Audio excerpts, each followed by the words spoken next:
outcomes. And our outcomes are always positive, I find. They're amazing. Last time it was high performance leadership. And if I might recall for you, we had a tie in topics. The winners were Nicola Moody and Annemieke van der Walt. And then we had as well a tie in best evaluators, and that was Shireen O'Neill and Annemieke van der Walt. So Annemieke, we have really absolute top people here. And the best speaker was a lady who goes down with a snorkel and a little mask. I won't mention her name. And so for today, to make sure that it's an enjoyable evening, I would like to point out a few things again. Please mute yourself. And as we are recording this meeting, we would love for you to keep the camera on, because it's a learning process. But in case you don't want to be seen because we go into media releases, then you please switch your camera off. But generally, we love to see your faces. And what we love to see as well is the connection to the evening, which means applause, which means support, which means using the chat box. So if you want to applaud, and we do that so much, just wave your hands. And if you want to support as well, use the chat box. And there are beautiful reactions. I love the heart, which we send out so often, and we all really seem to love each other. And then, that's for participation. And then the agenda will be shown in the chat box. That is Nick, who is so kind always to put it in there. And I hope I haven't forgotten anything. The usual thing. In the break, if you need to go, you know where, then go there where you were last.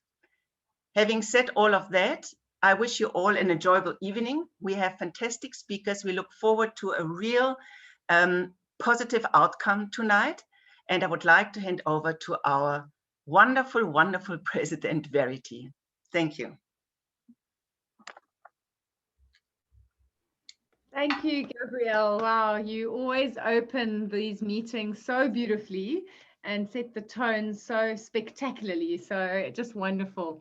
Welcome, everyone. It's a nice, intimate group tonight. Sometimes we've got 80 people. Sometimes we've got 10. Tonight we've got 12, which means for me, those are often the special evenings. So lovely to have you all here, and excited to see where the evening takes us, especially with this theme, positive outcomes.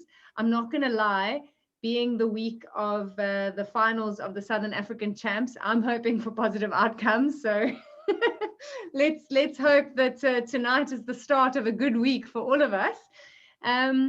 So a warm welcome. I see we have some guests with us. Honey, you are joining us for the first time. I don't know if you are up for unmuting and telling us how it is that you have come.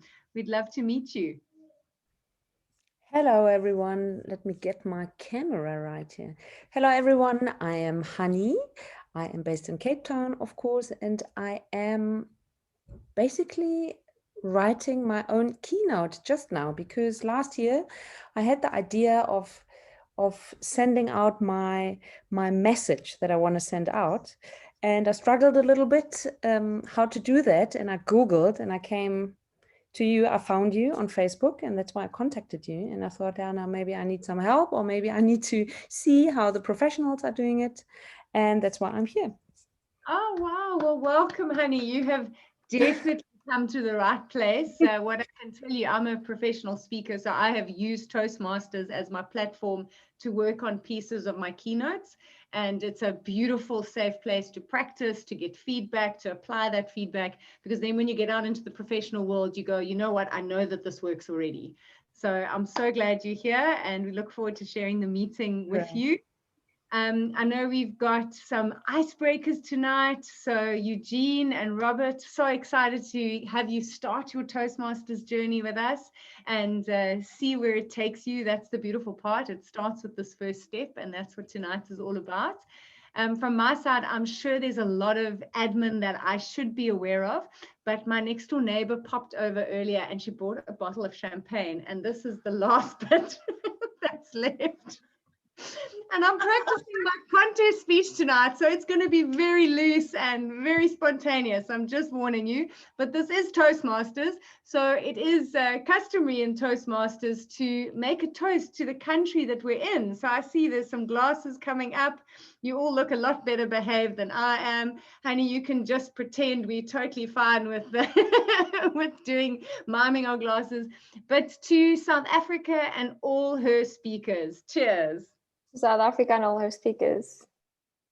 Woohoo! I'm sure my committee will let me know if I've forgotten something very important, but this week I hope you'll all forgive me. I am just focused on competing on Saturday, so my brain is like so we don't have any major admin. Have I forgotten anything, Floor? Are we good? Okay. I'm asking you. I shouldn't ask. All right. So I would hand over to our Toastmaster of the evening is back. He's zoomed off the screen, but he is back. So it is my pleasure to hand over to our Toastmaster of the evening, Nicholas, and put you in his capable hands. Nick, over to you. Thank you, Verity. Honey, I'm not a professional speaker. I am an architect, but this is where I come to practice. So welcome and enjoy the evening. I am tonight's Toastmaster, and I have shared the agenda in the chat box. I will also do a quick screen share to run us through. If you can all see that, it is our 99th meeting. So we almost hit the 100 just 3 years ago. And as Gabrielle and Verity have said, oh, I have a phone call coming in. So please excuse that. This is working from home. As they have said, our theme tonight is creating positive outcomes. And just quickly to touch on that, I can give an example. I haven't seen Annemieke in 2 years. And I'll bump into her at the mall and I'll say, "Yo, Annemieke, you're looking so fit. I can see you doing your running, you're doing your cycling, your hair's looking good, your face is looking good, you're glowing. But those shoes and that outfit, they don't go." And what will Annemieke do? She'll go home and she'll say, "You know, these shoes. And it's the tendency of our mind to cling to the negative. It's just something that our mind does. I've given her 9 compliments, and what does she do? She goes home and she talks about her shoes. So how do we create positive outcomes? I don't know, but that's what our theme's about tonight. I'll let you ponder on that. So as we've mentioned, there are 2 icebreaker speeches, but I'd like to just hand over to Floor to induct Leo. We've inducted our 3 new members, but Floor, are you ready to induct Leo? Yes? Thank you, Nick. Good evening, everyone. And welcome, Leo. I'm going to be doing the formal Toastmasters induction. It's like a little wedding ceremony so that Leo will get married to Toastmasters. So let's go ahead with it. Leo, I'm going to ask you to switch on your mic, but let me get started. Fellow Toastmasters, it is my duty and privilege to introduce Leo as the new member of Toasted. Are you all set up, Leo? Yes. Ready? Great. Being a Toastmasters means more than simply making a commitment to self-development. Everyone who joins a Toastmaster club is making a commitment to the club, to its members, and to the organization as a whole. Please indicate your commitment by saying "I do" to each point in the Toastmaster promise. As a member of Toastmasters International and Toasted Toastmasters, do you promise to attend club meetings regularly, to prepare for and fulfill meeting assignments, to provide fellow members with helpful, constructive evaluations? I do.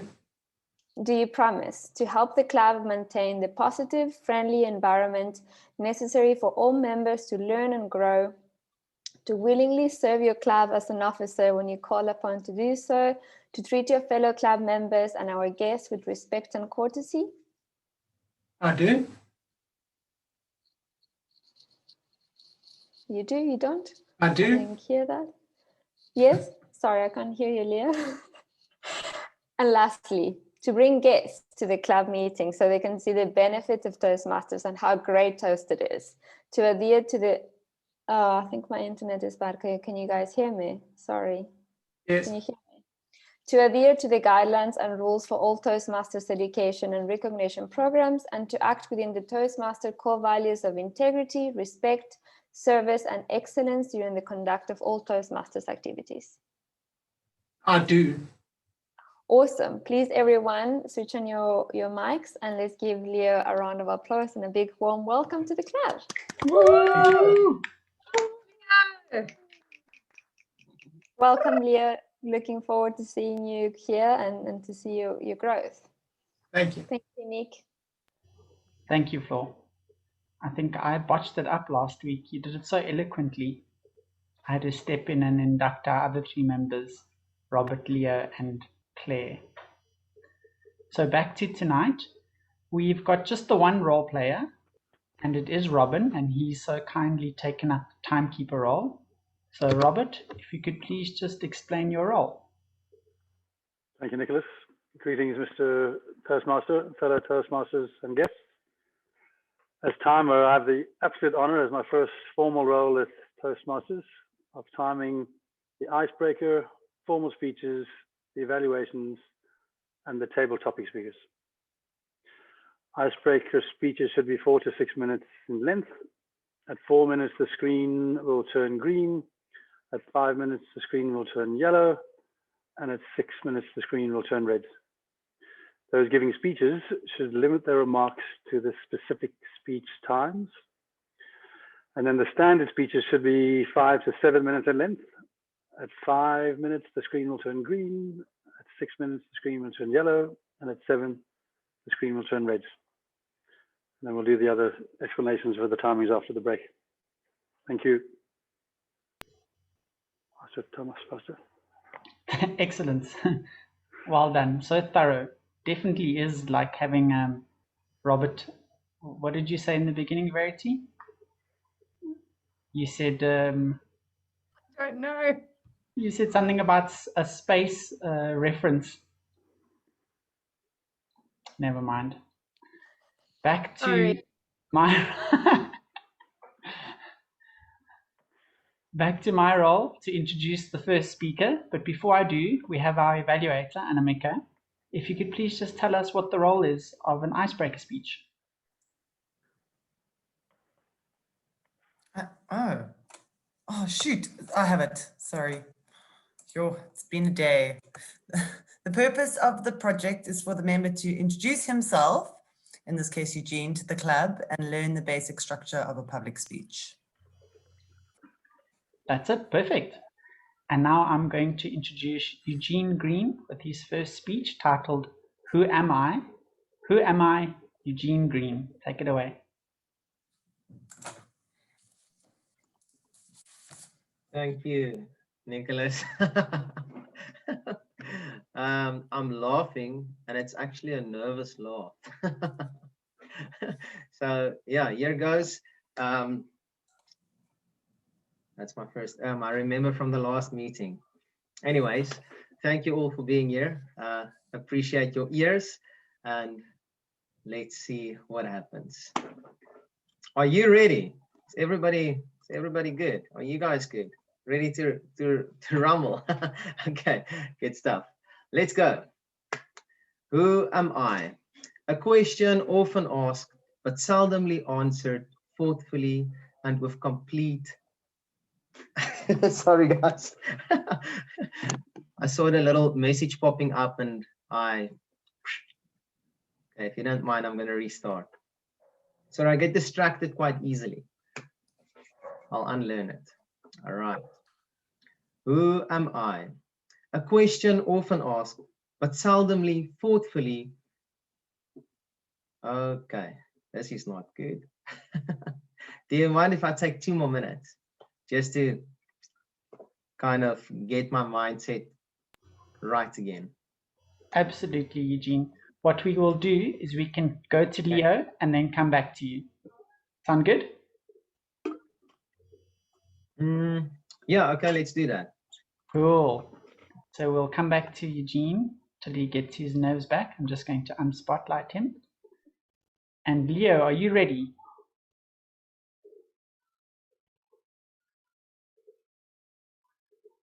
Okay, while Leo's preparing his camera, I'm going to ask Kevin to do pretty much the same thing that Anamika did.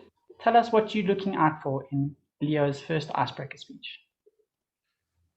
Yeah, well, I think it's Leo's first speech. So the purpose of the speech is really just to introduce himself to the club and learn speech structure. So just some general things. It's not critical, and we'll just have a look and Okay, I think we've lost Kevin, but as we do at Toasted, we move on and forge on. So I'd like to introduce Leo Altini with his title of his speech, Fortune Favors the Brave. Fortune favors the brave, Leo Altini. Thank you very much.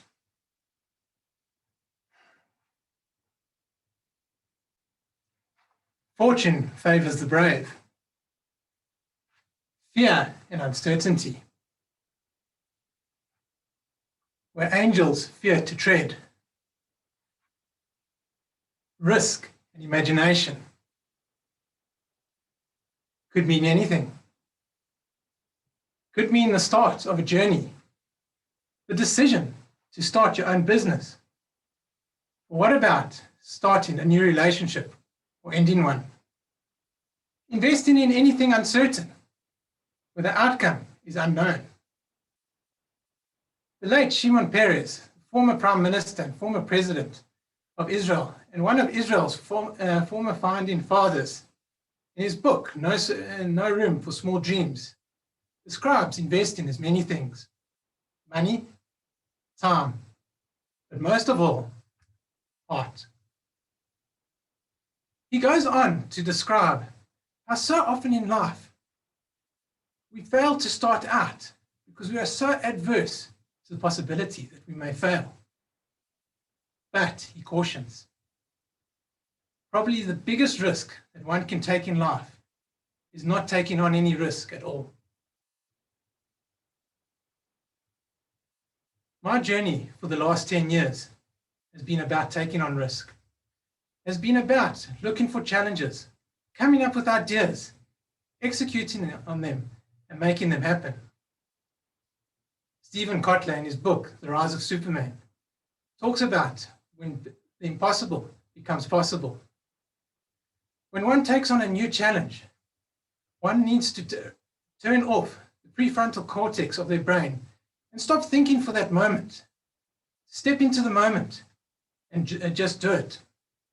And in that moment, by rising to the challenge, one is able to redefine what they see as possible, redefine what they previously thought was impossible. In starting my new business together with my father and my partner, John, we set out to invest in companies and look for opportunities. We searched high and low across the JSE, listening to many entrepreneurs on their mission, their vision, on their business plans, their goals, and their strategies. We looked to understand what they were trying to do, to put money into their businesses, to help them grow, and to ultimately profit from them. Having been through many ups and downs, even being appointed as a director to a JSE company, and then unceremoniously being kicked off the board because I had a disagreement with that board, made a fortune, lost a fortune, and made it all back again. And having lived through the pain of losing my father 6 months ago, I was called in by my brothers and sisters and told, Leo, we no longer want you to do what you're doing. We want you to stop all that you've done for the last 10 years. What is happening? I was effectively fired. For too long, I had believed that my mission was to grow value for my family, that we'd all ultimately benefit from, but it wasn't to be. I was brought to a crossroads. But of course, I wasn't able to see the moment that I had arrived at. I was too busy being stuck in the bitterness and anger and resentment with my brothers and sisters. I couldn't understand, why me? Who's to blame? My brothers and sisters, they don't like what I'm doing. What have I done wrong? As John Gottman says in his book, The Science of Trust, I was stuck in self-righteous indignation. I couldn't see that I alone was responsible for where I'd arrived on in my journey, that I needed to change myself and change my narrative that I was carrying out into the world. After many conversations with my mentors, with myself, and introspection, I realized that, of course, there's no one else to blame but me. I hadn't seen how I was being ineffective in the way I communicated with my brothers and sisters, constructing a narrative for them to understand, buy into, and ultimately believe. I hadn't told them about my strategies, what I was trying to do, the values that I lived for and espoused. Well, what could I do? I had to listen to them. So, the last 6 months, I've been shutting down my business and returning capital back to them. But in those moments, I've had time to learn and understand how too often cynicism surrounds us in everything we do. And it is one of the greatest forces that stands in our way of our path, of your journey, of setting out. Fortune favors the brave. I've done that. I've started a business. Fear and uncertainty. I've made decisions in the darkness and not understood where I was going. Where angels fear to tread. Been fired. Who could have think of anything worse? I couldn't back then. So when you look at your decisions, when you look at the things holding back on you, what do you need to face up to? What decisions do you need to embrace and step forward with? And go where angels fear to tread. My challenge for you is to step into that darkness, because fortune favors the brave. Thank you. Let's all unmute ourselves and give him a big round of applause. Well done. Well done, Leo. Woohoo! Well done, Leo. Brilliant. It is customary at Toastmasters to stand and applaud an icebreaker speech or someone who's completed their last speech, but we'll just unmute ourselves and make some noise. And Leo, it does take courage, especially to show so much vulnerability, and your fortune will not come in money, it will come in other ways. So congrats on your first icebreaker speech. Eugene, can I get a thumbs up? Are you ready? Yeah, let's try again. Okay, What do I have to lose? Nothing. I'm going to introduce Eugene, if we can give him some support for his speech, Who Am I? Who am I? Eugene Green.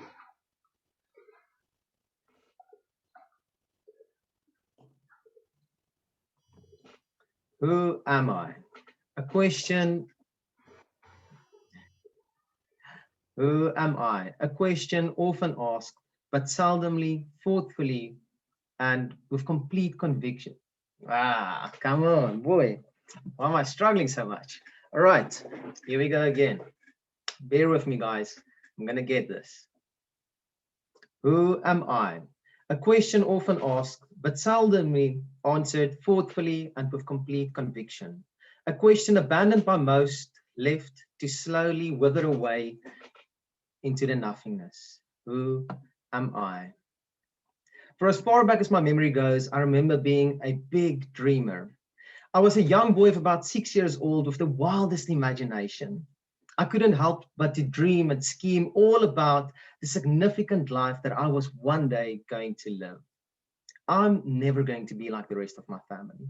I will bring the change to my family name. No more low-class jobs, no more poverty, no more just surviving, no more having to wear second-hand clothes, and no more having to fill out forms to apply for help with school fees. No more of that nonsense. I will bring something new. I will bring the change. We will live a better life. We will surely live. It's been about 25 years, but I can still hear my mom's voice so clearly that it's almost audible. Keep building your castles in the air. Write it in your tummy and wipe it off. You will never be better. You are just like the rest of them. I know this is quite the contrary to what a parent should actually be telling their child. And yet, even after all these years, I've never held this against my mom. For some reason, I've always just known that it came from a place of hurt. And I just knew that it doesn't matter what anybody says or do, that it was predestined for me to live a significant life. And one day, it will surely come to pass. Fast forward 20 odd years, and well, here I am. At the age of 23, I managed to achieve great success, making more money than what a 23-year-old knows what to do with. And with that, I also managed to have a midlife crisis. I know, it's not really midlife, but hey, the crisis came early and I kind of just went with it. So I decided to quit my job and to sell and give away everything that I owned. Because guess what? I now had a plan to travel the world for 5 years with the hopes of discovering myself. And as life would have it, my 5-year travel plan was cut short with 4 years and 3 months, and it was time to swim again. Now, I didn't want to go back to the small town, small-minded, tunnel vision life that I used to live just a small while ago. I was in desperate need to escape that lifestyle with my entire being. I've always believed that if you want radical change in your life, you'll have to take massive, radical, and sometimes damn right crazy action. So at the age of 24, shortly after I returned from the United States, I decided that it was time to put that crazy radicalness to work. I was going to relocate to Cape Town, the greatest city in the world, the city that I've always dreamed to live in. But there was just one tiny problem. I had no money, I had no car, and I knew nobody that lived there, apart from my one cousin, who I haven't seen in 10 years, who I used to bully when we were younger, and who was now going through a crazy, scary goth phase. Now, I could, of course, reach out to him and ask him for help for a place to maybe just sleep. But then again, I could also imagine how he was going to murder me in my sleep and sell my organs on the black market as payback for all the times that I bullied him when we were younger. Fast forward, with the last 2,000 Rand in my credit card, a suitcase, a backpack, and a place to sleep at my cousin's house, I managed to successfully relocate to Cape Town. And as a bonus, my cousin never killed me in my sleep. It's been an eventful 6 years in Cape Town and quite a roller coaster ride. In this time, I've managed to achieve great success, but I've also failed. And I didn't just fail, I failed significantly over and over again. I've lost everything 3 times over, not even having the luxury to start from zero, but minus almost $1 million. I've reached insane heights, but I've also been lower than rock bottom. But guess what? Here I am again. In just 1.5 years, I've managed to get myself to a place where I'll now be starting up my own real estate agency this coming September. In the last 6 years, I've learned that fighting for your dreams is one of the hardest fights that you will ever have to fight in your entire life. But I've also learned that it's worth every last swing that you have within you. The thing that I'm most grateful for in this journey that I've been on so far is the process of self-discovery. How all these experiences, challenges, and failures has shaped and molded me into the man that I am today. See, the thing is, before anyone can know who they are, they first need to know who they are not. You are not your failures. You are not what other people say of you. You are not insignificant, and you are certainly not incapable of achieving your dreams. So, who am I? I am a tenacious leader. I'm a man that loves and cares for with my entire heart. I'm a man that uplifts and encourages others. I'm a man that trusts and loves God with my entire being. I'm a man that will help millions of people to live the significant life that God has predestined for them to live. I am Eugene Edward Albert Green. And in closing, I want to implore each and every single one of you to take a good, hard look in the mirror tonight and ask yourself the question, who am I? Thank you. Sure. Unmute yourselves and let's give Eugene a big round of applause. Well done. Yay. Sure. Well done, Eugene. Once you got started, we couldn't get you stopping. You just kept going and going. So well done. I love your humor. I love your inspiration and your constant words of positivity, which I'll comment on in the second half of the meeting. Thank you. Well done, Eugene. We're going to move on to our third speaker, who is John Lynch, all the way from America. You are being evaluated. Your speech is being evaluated by Floor. So Floor, if you could please just tell us what John's speech is and what you'll be looking out for.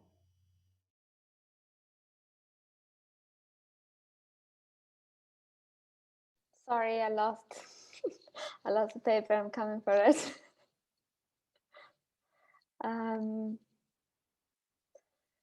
The purpose of his speech, of John's speech, is for him to present a speech and receive a feedback. I believe this is the second speech that John is doing, so he needs to apply the feedback that was given to him on his icebreaker, and I will be evaluating if he's applied the feedback and so on. Good luck, John. Thank you, Flo. Let's give John Lynch a big round of applause for his speech titled, Can You Hear Me Now? Reasons to Join Toastmasters After You Retire. Can you hear me now? Reasons to join Toastmasters after you retire. John Lynch. It's Monday morning here in the Western United States, the start of another work week. But I'm not stressed about work at all. I'm sitting in my rocking chair at home. I have my cup of coffee. I have the newspaper. And the reason I can do that is I'm retired. Another thing I will do today, when I could be doing anything, is spending time with you here at Toastmasters, learning to be a better speaker, listener, and leader. Now, why, when I can be doing anything I want, would I be here at a Toastmasters meeting? Well, I'm here because I may be retired, but I still have something to say. There are issues and people that I care about. I still speak publicly to groups on occasion, but I'm hoping and believe that at Toastmasters, what I learn about public speaking will also be transferable to the smaller groups and one-on-one conversations that are more common in retirement. Unfortunately, I'm noticing that some of those conversations aren't going great. After about the third sentence, people are starting to get glassy-eyed, and I would like to be able to speak in a way in the future that the glaze or the glass stays on my pastries and out of people's eyes. I think one of the reasons why people's eyes may be getting glazed over when I speak is that my work life, where I did speak a lot publicly, was very specialized. Lots of work nowadays is very niche oriented, and it doesn't prepare you to speak to lots of different kinds of groups. I was a law enforcement officer, and right at the beginning at the academy, they taught me to speak with a command presence. Shortly after that, when I was on the street, they taught me how to speak on the radio with radio discipline, 10-4. After that, I became accustomed to testifying in court. Now, in my retired life, fortunately, I'm not in court a lot, I'm not on a radio, and I'm not giving directions. So I believe I need to develop some other speaking tools. A sad thing about retirement is I now interact with fewer people. I have no work colleagues. I'm out in public a lot less, but the people I do interact with, friends and family, they really count.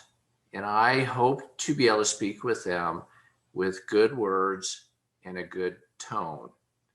Another thing about retirement that may change the way I interact with people is that the power dynamic is gone.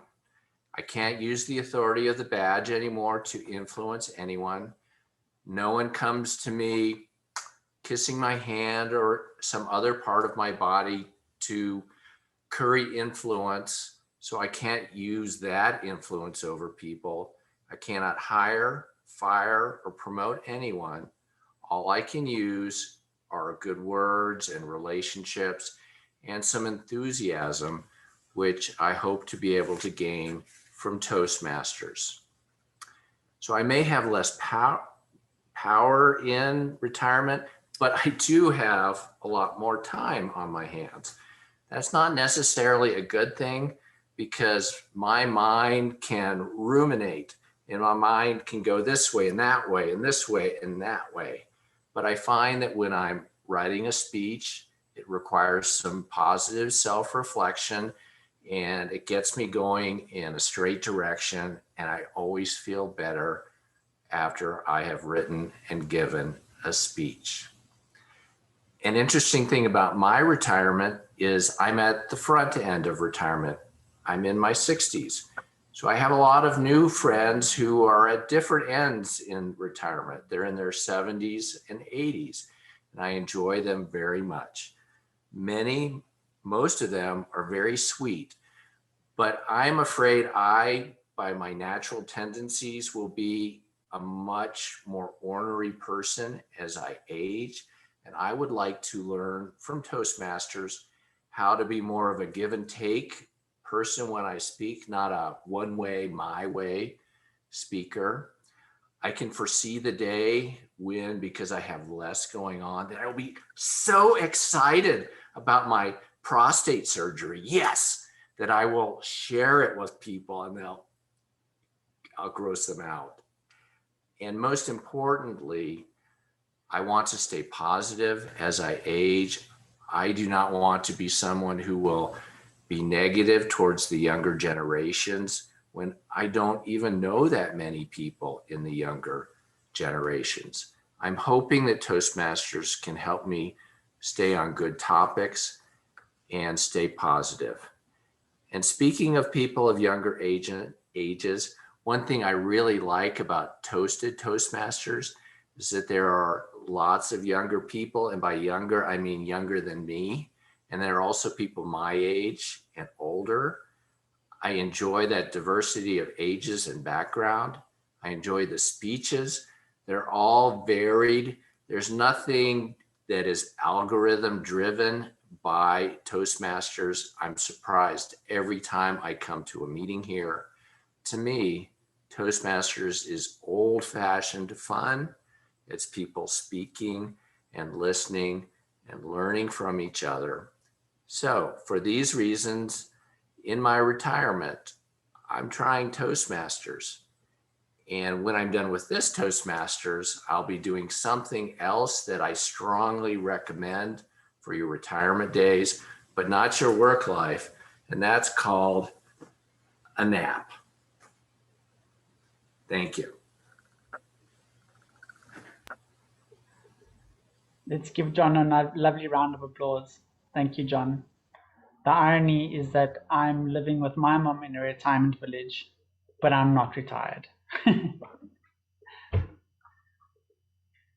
We are now going to have the timekeeper's report, and then we're going to have a 5-minute break. So Robert, can you let us know how our speakers did? Thank you, Mr. Toastmaster. So Leo's speech was 6 minutes and 30 seconds. Eugene's speech was 7 minutes and 23. And John's was 6 minutes and 40 seconds. Thank you, Mr. Toastmaster. Thank you, Robert. While we're on the time topic, we are actually 2 minutes ahead of schedule. So let's be back at 16 minutes past 7 and enjoy your comfort break.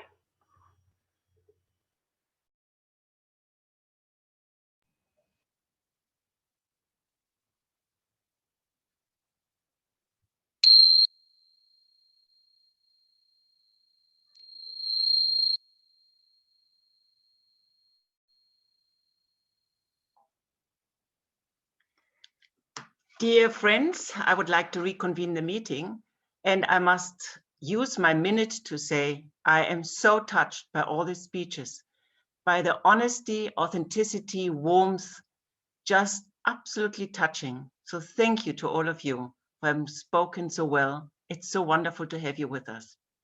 And now back to the Toastmaster. Thank you, Gabrielle. In the beginning, I said that the mind clings to stick onto the negative. And I asked the question, how do we get out of that? And I'll give you an example. If I'm walking with a cup of coffee and someone bumps me, what am I going to spill? Anybody know? I'm going to coffee. Coffee. Yes. And why am I going to spill coffee? Because there's coffee in the cup. So if I put something else in the cup and someone bumps me, that will get spilled. So how is this metaphor? What is Nicholas on about? We've got senses. We see things, we eat things, we hear things. And we use those senses to put stuff in our body. And when we get shaken or put under pressure, put under stress, whatever we've put inside of us then gets rattled and comes out. And if we keep filling ourselves with junk food, horror movies, negative thinking, etc., when we get shaken and bumped, that's going to come out. So how do we create positive outcomes? By putting in positive incomes, by going to Toastmasters meetings and being inspired by people, by doing meditations or taking naps, like John said, by failing again and again, by losing businesses and getting over the cynicism of family and looking inside of ourselves of how we can better everybody else's life expectancy and our own. That's how we create positive outcomes. So for the second half of the meeting, I'm going to ask Robert to describe or tell us the second half of his timekeeper role. Robert? Thank you, Mr. Toastmaster. It makes it easier than trying to do the whole in one go. So the individual evaluations should be between 2 and 3 minutes. The video screen will show at 2 minutes the green card. At 2.5 minutes, the screen will turn yellow, and at 3 minutes, it will turn red. Then for the table topics, the speakers should limit their remarks to no more than 2 minutes, and the timings on the screen will be green after 1 minute, 1.5 minutes, the screen will turn yellow, and at 2 minutes, the screen will turn red. Thank you, Mr. Toastmaster. Great, thank you, Robert. And with that, I'd like to introduce our first evaluator. If we give Anamika a round of applause for her evaluation. Thanks, Nicholas. Well done, Eugene. Wow, what a really, really great speech. I think you are clearly a natural at this, without a doubt. So really, just well done. And I think just being here, starting your journey is an amazing commitment, an amazing opportunity to really grow and develop yourself. So I just want to take a moment and wish you well on your journey here with Toastmasters, and have a great time, because I think you're going to love it here. So you are definitely a natural storyteller. I mean, the way you described yourself when you were 6 years old was just excellent. And you had your whole mindset, your tone, your attitude, you managed to get across that had me completely captivated. Then you described how your mom spoke at that age as well. And you really gave a sense of how things were. And you do it in such a unique, natural way that I'm convinced that you're a natural storyteller and a natural presenter. So I think you should just take that to heart and be really positive about your public speaking journey, because I think you're going to be fantastic. With regards to your nerves, don't worry. It happens to all of us. And I think you're at the best place to get over them, because practice, practice, practice. And I know the screen is not the best, but at the same time, you get to actually be at home without people and like their physical energy in the room. So keep coming back, keep practicing. I guarantee you your nerves are going to subside. But once you got going, you were great. So it was only the beginning. So you just focus on those first 30 seconds and getting past them, because once you get into your groove, you are fantastic. I noticed that you're probably not a first language speaker, English speaker, and I thought your language was exemplary. I'm trying to find a great English word to describe, but you said things like wild dreams, I will be the change, predestined. Oh, I never thought about what I was predestined for until you used those words. Fight for your dreams. You are not. You are not. Like really powerful language that I think just comes naturally to you, but keep it up. It makes listening to you a complete delight. And my last point is just your pace and your tone were absolutely excellent. You have great energy. You ramped up. You spoke a bit faster when you were making a point, and you slowed it down when it was appropriate. And it made listening to you really interesting and enjoyable. So I think you're in the right place for your skills. You're just going to keep practicing, and you're going to be a complete expert. And well done on your first icebreaker. Thank you, Anamika. Let's give her a round of applause. On to our second evaluator, Kevin. Mr. Toastmaster, fellow Toastmasters, and most importantly, Leo. Public speaking is, for some people, the biggest fear that they have today. And today, searching for new challenges, you really stepped where angels fear to tread. So congratulations on starting your Toastmasters journey. I thought you had some really great foundations of speechcraft and delivering speeches. You had excellent pauses. You used your hands incredibly well, and you used your space from stepping from side to side when you're talking about, on the one hand, fear, and on the other hand, fortune. So that was an excellent way to control your speech, your delivery of your speech. I thought you really controlled your nerves really well. It did show a little bit in the beginning, but as you started getting into the stride of your speech, that completely disappeared, and you really owned the space. So really well done on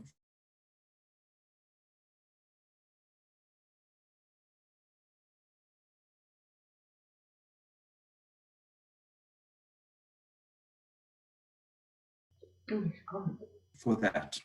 I thought you had the one small thing I would say is that at some points in your speech, you kind of closed your hands a little bit and held them in front of you. So just watch your hands and try not to hold your hands together. It kind of closes your body off. The other thing, and this is something that I find incredibly difficult, is vocal variety. It was probably a little bit of nerves, but that's something that in the future, for future speeches, you can maybe just try and work on your pitch. What else? What I really enjoyed about your speech is when you started with the subject, you really ended up seeking ways in which to grow your fortunes, and it moved from your monetary evaluation to talking more about focusing on your family and your self-development. So I thought the way you tied everything together right at the end, starting at the beginning, bringing those elements in, and then having a really, really strong call to action. I thought that was really brilliant. And that's a skill that most people take a long time to develop. So, you know, you already have got really, really a strong foundation for speech delivery. In summary, I would say excellent speech, well crafted, well developed. Leo, you were incredibly brave tonight, and I wish you further fortune in your Toastmasters journey. Thank you. Thank you, Kevin. Let's give him a round of applause. Always such a thorough evaluator of speeches. And actually, I don't know if Kevin knows this, but Leo is an experienced Toastmaster from Hout Bay. So all those things that you've mentioned, he actually has had practice on. So well done on picking them up. Now we're going to move to our third and final speech evaluator. Floor, may you please take the stage. Thank you, Nick. And thank you, John. I just want to spot you. Where are you? There you are. I believe that you have already achieved your goal of speaking good words and with good tone. You had us so captivated, and I felt like with your great use of words and your props and your gestures, you were like, no, and explained to us all of the different roles you play in life now and that you played in life before. And you were able to have us in your journey. And while you were talking, I was imagining you driving in the car and speaking on the radio and giving commands and then speaking to different events. So very, very well done. I think you've already achieved your goal, and all that you're doing here is just becoming better and better. As I said, it was amazing, all the props that you used, the cup of coffee, the newspaper, the pillow. You were like pretty much acting, not just giving us a speech. So very well done on that. I couldn't, because English is not my first language and I'm half asleep right now, I couldn't capture all of your beautiful words that you used, but you had a very varied, very vocabulary, and you used metaphors and analogies and all of that. Was great. I think you used something about the glaze. I couldn't capture all in writing, but that was amazing. Well done. And yeah, I just think I was looking for areas in which you can improve. I'm not sure if you were reading, but if you were reading, I will suggest that you maybe put your notes next to your screen so we don't see you looking down and moving that, because that like takes you away from the great speed that you have. And a suggestion, seeing that you're so comfortable with gestures and using props, I will suggest that you try standing up next time and see how comfortable you feel using more of the space, and you might really be able to transmit even more information by standing up. So in summary, keep up the great work that you're doing. Sorry, I'm going to do it the other way. Remember to try to stand up. If you're reading and using notes, try to have them in a different positions, so you're not looking down and getting distracted of the eye contact that you had with the camera or with us. And keep up the great work. You do the great work with using gestures, vocal variety, having us also connected to your stories and making us walk through life with you. So thank you so much.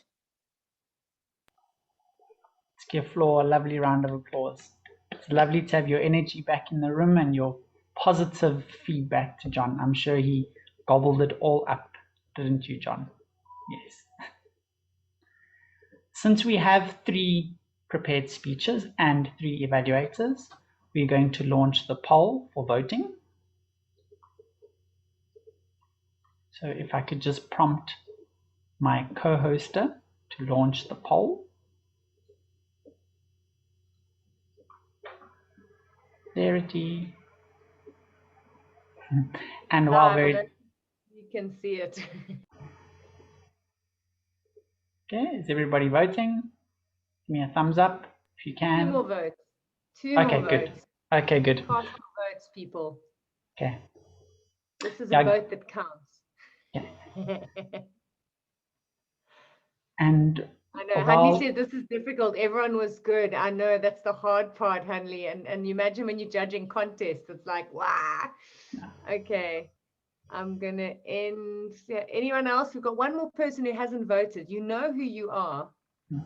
You know who you are. Come on. No, sorry, Verity, I don't have a voting for. No, because you're a host. You've got hosting rights, it takes it away. But don't worry, it's the voting is in. The public have spoken, and now we're going to vote for best evaluator. And while that's going on, Robert, if you could please give us the evaluation times. Of course, so Anamika's time was 3 minutes 20. Kevin Robertson was spot on 3 minutes on the dot, and Florenza was 2 minutes and 46 seconds. Thank you, Mr. Toastmaster. Great. And now we are going to move on to our table topics impromptu. And because we are such an intimate group, I think we can fit in a few speeches. Gabrielle, what do you think? I'm going to hand over, so if we can give our big round of applause to our table topics mistress, Gabriella.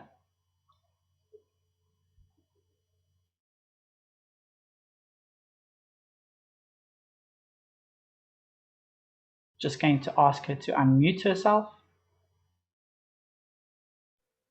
Thank you. Yeah, positive outcomes up my alley completely. There are professions who are very important for positive outcomes, but there's something else. If you were a philanthropist, then you would have enormous influence as well. And a philanthropist donates time, money, and experience, skills or talent, regardless of status or net worth. So if you just go to the neighborhood and make sandwiches for ladles of love, you're a philanthropist. And it means a lot, especially in these times. I have chosen 10 professions, which in turn, if you tell me a number, you will see what it is. And then you tell us if you are, what would be your dream to do that as a profession or as a philanthropist, one of those 10 choices you have. And how would you act in it? What would be your positive outcome? How would you like to change the world? So because when it comes to table topics myself, I'm hiding, and I thought I don't want to make it too complicated. So I really think that it's not too difficult and you can just step forward and have fun, because there is to each profession something to say, and you will come with the solution because we need your solution. Can I please have, okay, yeah, can I please have hands up? And I understand if you don't put your hand up, but if you don't, okay, thanks, honey. That's wonderful. So let me go into share screen. And you can tell me, please, honey, a number from 1 to 10. It's one a profession, but I have chosen 10. So just give me a number and then we choose the right profession.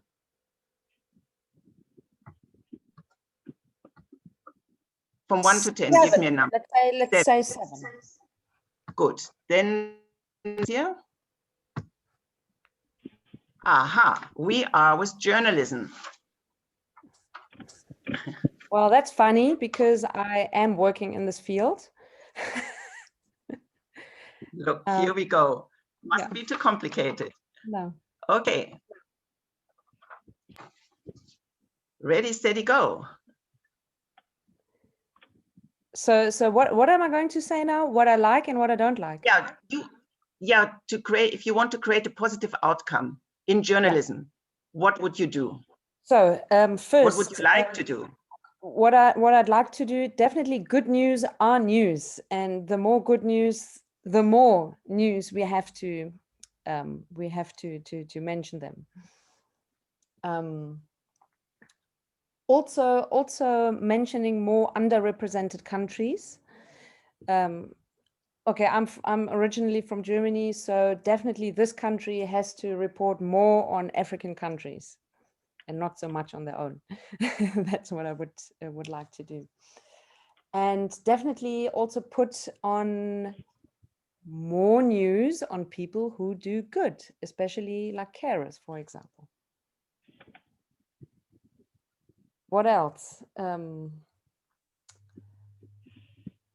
What else? Training journalists to listen. That's what I would do, definitely. Not only to ask questions, definitely to listen. In my opinion, every journalist has to do a basic acting training, just to, basically train to listen. That's where I'm coming to, or what I would like to achieve as a journalist as well. And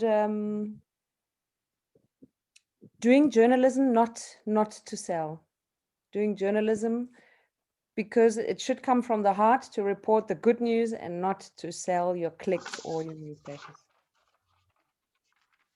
Yeah, that's it.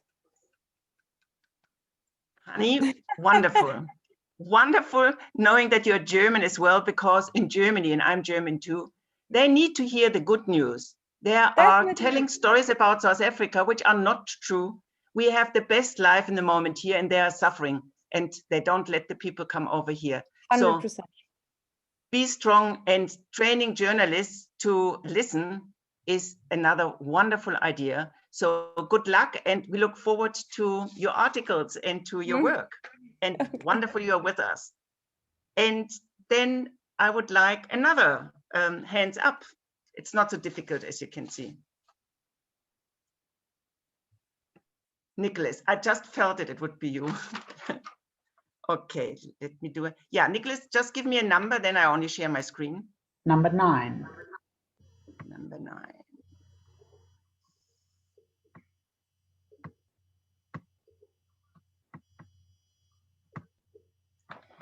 Aha, is research. If you would be in research, how would you create a positive outcome?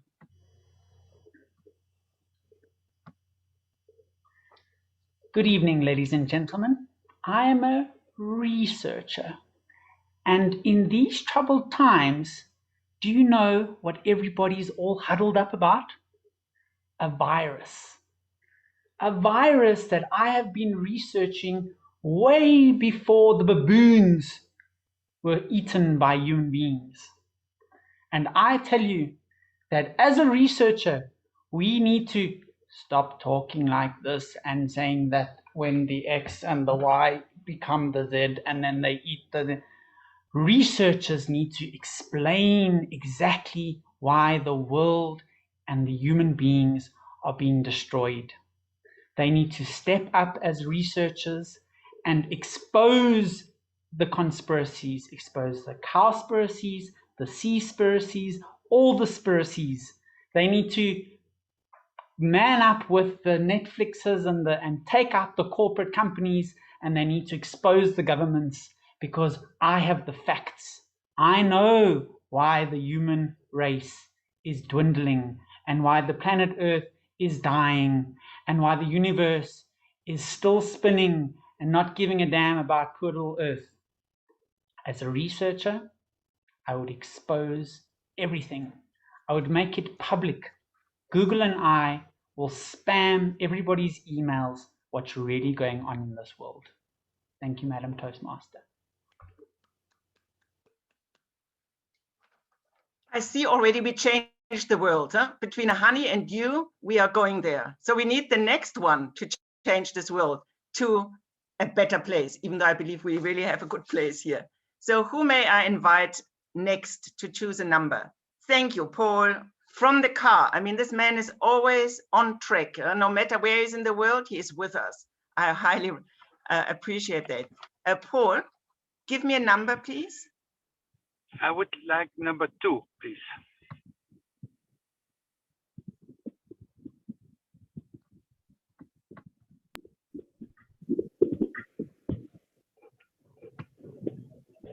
Mm-hmm. Oh, I think that falls into your alley.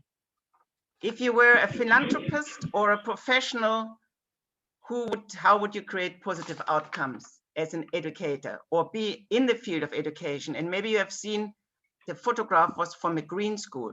Okay, here you go, Paul. Education starts at home. Education is important. How to convey the message from parents to the kids. We can't just leave it at the school or at professional educators.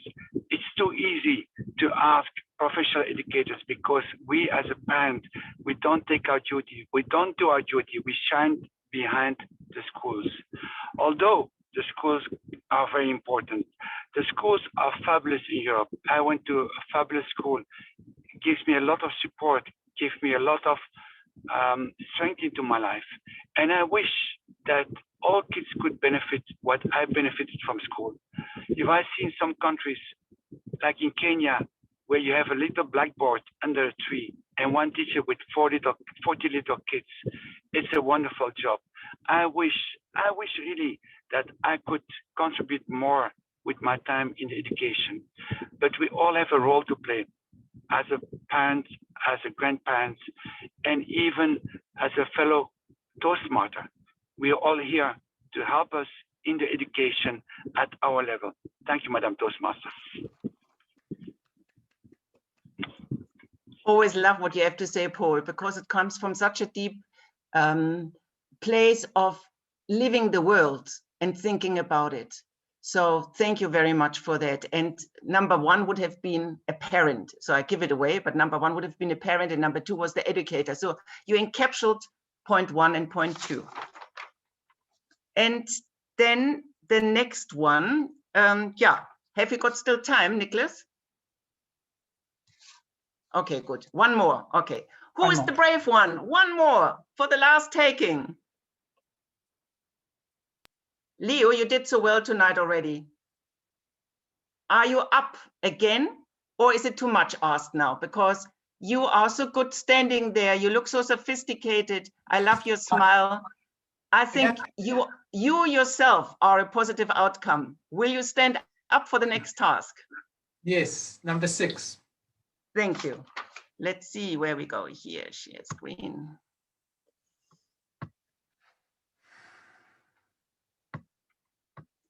Number 6. Oh, I love this one. Law. You know who this man is? George. Exactly. Yeah, George, tell us. You did already so much, George, for the country. So how did you get to your positive outcome? Please, Leo. If you know anything about George Bezos, his story has always been about being the underdog and overcoming it. And it was through his sheer tenacity, his will and positivity and self-belief in himself that tomorrow will come, he will overcome, and with that, his story will spread. So he was born on an island in Greece, ran away from Greece during the Second World War, rescuing British sailors or British soldiers who were in danger of being captured by the Germans. Traveled to South Africa, and of course, as we all know him, he was on the legal team and advocate to the late great Nelson Mandela. But that's not where his story stopped. His story continued with positivity in being a champion for justice for those who didn't have justice on their side, especially during apartheid. He actually holds the record for the longest trial in South African history. And why? Because he was defending the oppressed. And with that, he was able to positively overcome. In fact, he argued the first legal case before the Constitutional Court, to adopt our very own and free liberal constitution.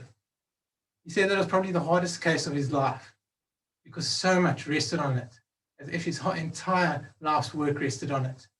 But that's not where his story ended. He carried on representing the oppressed, doing work within education. I know he was a big supporter of Saheti School in Bedfordview. And with that, his legacy of positivity lives on in South Africa.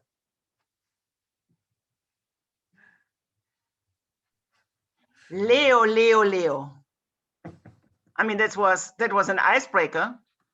It was already project number 2. Just you, big foundation of knowledge you have. You are really a superstar. Thank you. That was so informative and such a well done table topic. Thank you. And thank you to all of you. You are my heroes. You are really all with a positive outcome. Thank you. It was lovely to be your table master. Let's give Gabrielle a wonderful round of applause for her effort and her positivity. And now we're going to do something unconventional. Oh, not right now. First, we're going to have votes for our impromptu while Robert gives us feedback. Robert, can we have your timekeeper's report, please?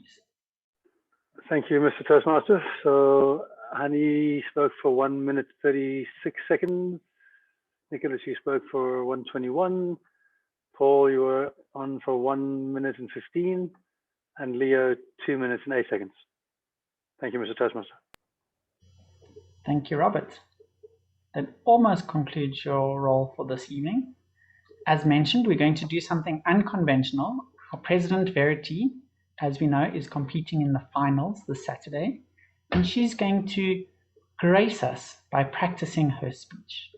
So, as competition dictates, everybody turn off your cameras, please. We're going strict now.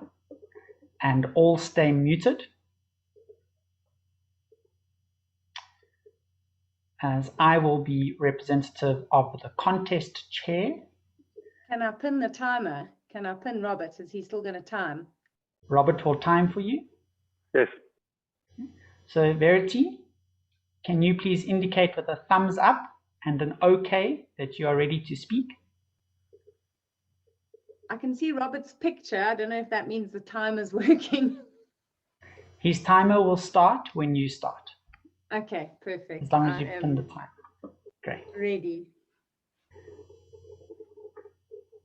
I would like to introduce Verity Price, contestant speaker for Toasted, with her speech title, Who's Walking Behind You? Who's Walking Behind You? Verity Price. I was a surprise. My brother and sister were teenagers when I was born, which meant by the time I was a teenager, my parents were ready for rocking chairs. They were so old that when they would pick me up at school, the kids thought they were my grandparents. Their idea of heaven, my idea of hell, was our weekly walk on the beach. They took pride in taking no pride in what they wore. My skinny dad would put on his baggiest, oldest tracksuit and a straw hat. And my grey-haired mom would borrow his other baggy tracksuit. And then tightly tie on a headscarf. It was like watching a Halloween horror show of a scarecrow taking a witch for a walk. I had to pretend that I did not know them until I would bump into my mom, who was forever stopping to pick up pieces of plastic. It drove me mad. Mom, stop embarrassing me. You are never going to make a difference. That would lead to a loving exchange of her telling me what an awful teenager I was, and me telling her how awful her dress sense was. But every week she would also stop and say, Verity, you should always try and leave everywhere you go a little better than you find it. Surprise! Another teenager didn't listen to her mother. In fact, I went out of my way to ignore all the ways that she tried to live her motto. But then my dad died, and the loss of her walking companion tore her apart. She filled the emptiness with wine, and very soon bottles began to litter our home. And so at 70, Mom washed up into rehab, bent, broken, bereaved, in my dad's baggy tracksuit and her headscarf. Dormitories, tattoos, nose rings. This was her Halloween horror show. But this was where she picked up the pieces of herself. And then she started picking up people. She became their shoulder to cry on, their granny to confide in, and soon their Uber to AA meetings. There was Mom in her headscarf with her tiny car crammed full of recovering addicts, all trying to educate her into the virtues of rap music. It's 11 years since my mom and dad were reunited on a celestial beach. Her life never made the headlines, but at her funeral, there were lines of people, many of them with tattoos and nose rings. We put out a little book for them to write memories of her in. And story after story told of the small ways that she had left them better than she'd found them. Her beach would have told the same story. And my story,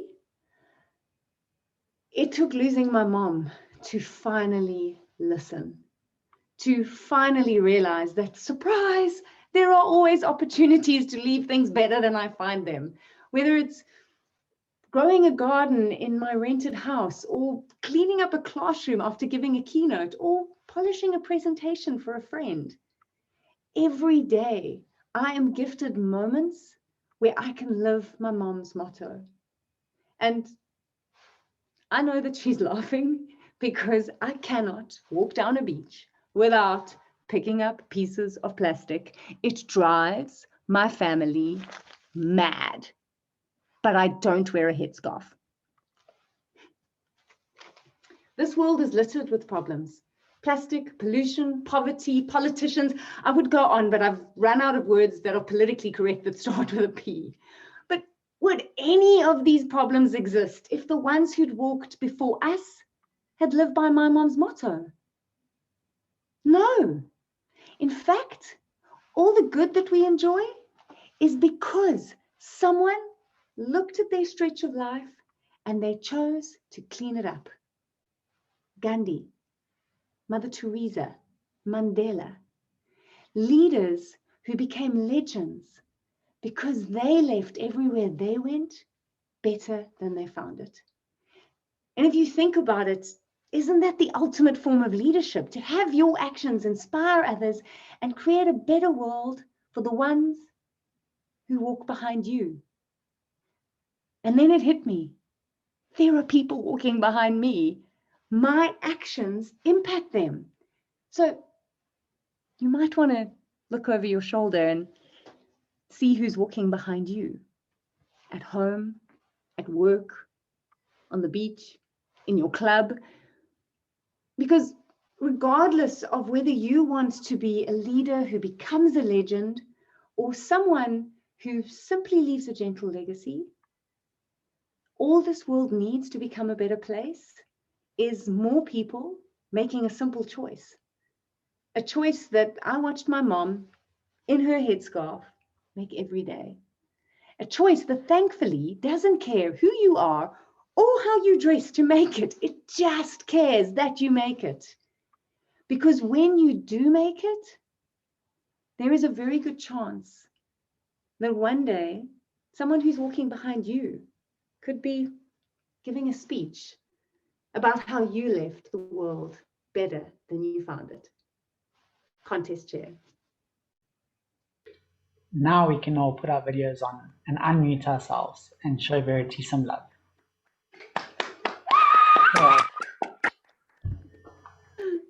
Ooh. Brilliant. Verity, no comments, unless you want comments. I wanted to, if I can share my screen, then I actually would love to everyone to actually use the voting criteria and be brutally honest. It's just an online thing. Could everyone would be happy to do that? Yeah. Let me quickly share it for you, because it could be really interesting for me. I'm going to just take a chance and put it out there. Hold on a second. You go to menti.com, MINTI.com, and you put in the code 4104995. And then you just rate like where you would think, because the judges, these are the criteria that they use. As to where you think, I mean, obviously I haven't given the point system that they're using, but because things like speech development are the highest versus correctness, but just however they came across to you, that would be lovely. And the good challenge for me was that I was not spotlighted, so I did that whole speech to the timer again. So I'm getting used to doing it when things don't go right. Thanks, Nicholas. Okay, so Nick, let's. I admit, Nick, I have no clue how to go into this. So you've got to just go on your browser, menti.com. What must I do? Must I go into the internet now? Yeah. So what I'm going to do, no problem if not. Is I'm going to stop the share, and then in the chat box. box. Then you can just pop on there and fill it in for me. Yes. In the chat box, I've put the website, so you can click there. You can copy and paste the number 40049995, and then it will bring up that. But before we do that, we can do that after the meeting. Let's close. And this concludes my role as Toastmaster. Again, it was a lovely meeting. Thank you for the 2 icebreakers, John from America, all the input from the evaluators, Gabrielle and her energy, and of course the cherry on the top, Verity. I would like to hand back over to our president so she can give us the Club Business Awards and feedback. Thank you, Nicholas. And as always, you do such an amazing job. And I have to say, I've had such a humbling and inspiring evening tonight. Our 2 icebreakers blew me away. Your honesty, your vulnerability, Eugene, for coming back and like getting past those initial nerves and then actually being such a compelling speaker. Leo, for your vulnerability, your honesty, that is leadership for me right there. And then John, I have to say, I just felt like we had Bruce Willis in our midst when you brought out your badge. I was so excited. I was like, oh, I'm meeting a true American law enforcement officer. That's so cool. So it was such a special evening, and just thank you. And to our evaluators, as always, the feedback was fabulous. And Gabrielle, what a beautiful table topic session. So that's my take on the evening. But Honey, you've been a visitor. We'd love to hear how you have found it. Well, first of all, thank you everyone for having me here. I'm totally inspired by everyone, by all the speeches. my brain is still working. Like, I think I have to let it settle and think about it, and also like the positive outcome. What can I do to make the world a little bit more positive? So everyone, you did your job very well. Thank you. You inspired me. And I also like that table topic game. I don't know, is that a game? Yeah, I guess so. It is a game. I liked it very much.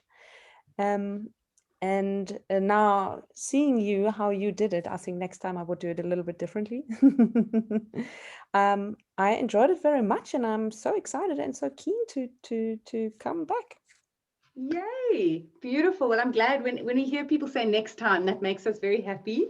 So I will get Floor to reach out to you, and you can either come back as a member or a visitor. It's totally up to you. Obviously, we'd love to have you as a member, but we can support you in getting your journey started, or just come back again and see another meeting.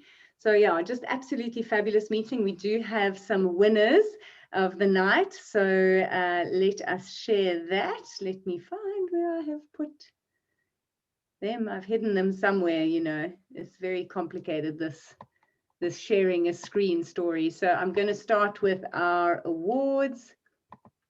New share, awards time. Okay, you can unmute and give me a drum roll.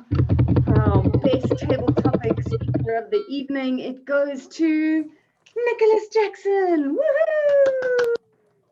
Well done, Nick. Absolutely beautifully done. And then I stand corrected. I know we had a tie for best speaker, but I think there was only one evaluator. So it's a surprise to me if there's a second one, but drum roll, please, for best evaluator of the evening. Yeah, she had to leave, but we will let her know. She gave such beautiful feedback. And then we did have a tie for our best speakers of the evening. So drum roll. And Leah Altini, big congrats for getting best speaker of the evening, along with taking us into his retirement with aplomb, John Lynch. Woohoo! Congratulations, everyone. It's just a fun way for us to celebrate, and look forward to our next meeting, which is on the 17th of May. Hopefully, let's see how Saturday goes. I might have good news for you, but I'll definitely have lessons to share either way. And just a huge thank you to my committee, to Nicholas, to Gabriella, to Florenza, and Michelle, who's not with us tonight. They work so hard to put these meetings together, and it's what makes Toasted amazing. And Robert, so lovely to have you as our timer, looking very slick there. You do look like you're coming from the headquarters of Toastmasters International. Paul joining us from Europe, John in the US. We just love our international family, and we look forward to more positive outcomes with this beautiful club, and seeing you on the 17th of May. Thanks, everyone. Thank you, Verity. Thank you, Toastmaster. Thank you. Have a lovely evening.